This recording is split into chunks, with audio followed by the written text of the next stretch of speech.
अंतर्द्वंद। आप और हम अपने भीतर झांक कर के देखें कि आपके और हमारे विचारों में कहीं द्वंद्व तो नहीं चल रहा है। संकल्प विकल्प का जो खेल है, या तो संकल्प चलेगा या विकल्प चलेगा।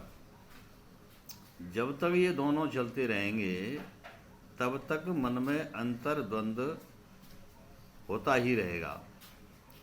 ऐसे हालत में हमारा जो फैसला या निर्णय संतोषजनक नहीं माना जा सकता है। यदि आप और हम शांत चित्त हैं और निर्धुंध हैं तो आप और हम जो निष्पक्ष रूप से सोच सकते हैं। जंप करने से पहले देखें तभी कूदें, अन्यथा आप गलत रास्ते पर ही माने जाओगे।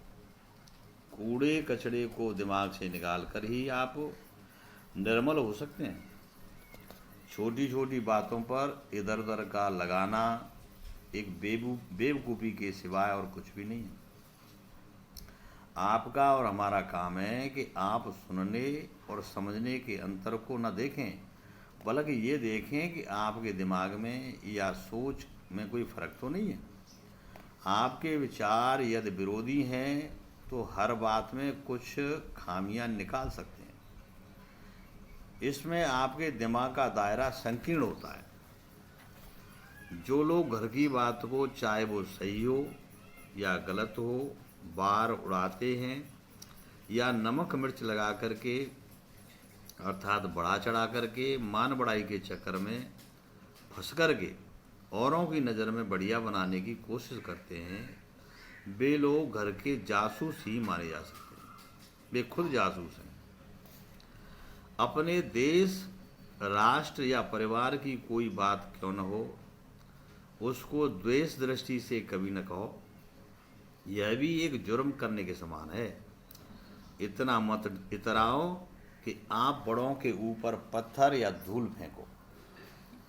यदि आपको कहना ही है तो अपने बड़ों से या मुखिया से परामर्श करो, सलाह लो, क्योंकि घर के बाहर के सुन लेंगे, उड़ा देंगे, किंतु उस बात का कोई समाधान नहीं मिलेगा।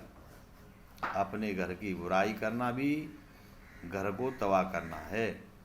हमारे विचारों में घर का प्रेम, शब्द प्रेम यदि नहीं है तो उस घर के सदस्य नहीं माने जा सकते। उस घर के कार्य धब्बे के समान हैं। बात कहने में यह भाव है कि जिस घर में तुम और हम रहते हैं वो भी हमारा और तुम्हारा ही घर है। चाहे कोई संस्था हो, फैक्ट्री हो, परिवार हो, घर हो, वो हमारा ही है। क्या तुम्हारे भीतर जो विचार गुजर रहा है उसे तुम क्या कह सकते हो?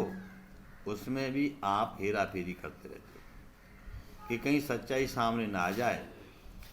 आपके अपने विरोधी विचार ही तुम्हारी बुरी भावना का प्रतीक हैं। यह इशारा करते हैं कि आप अपनी जगह सही नहीं हो। अतः हमको हमारे अंदर जो संकल्प और विकल्प का जो खेल है, जब तक वो चलता रहेगा तब तक हमारे अंदर मन में अंतर द्वंद्व चलता रहेगा, आंतरिक लड़ाई चलती रहेगी। उसमें संकल्प और विकल्प दोनों ही खत्म करने होंगे, तब हमें परम शांति मिल सकती है। जब तक संकल्प रहेगा तो भी अंतर द्वंद्व रहेगा, विकल्प रहेगा तब तक भी। दोनों एक साथ नहीं होने चाहिए। जब एक रह जाएगा तो मन शांत होगा। अतः संकल्प विकल्प से परे परम शांति मिलती है। नमस्कार।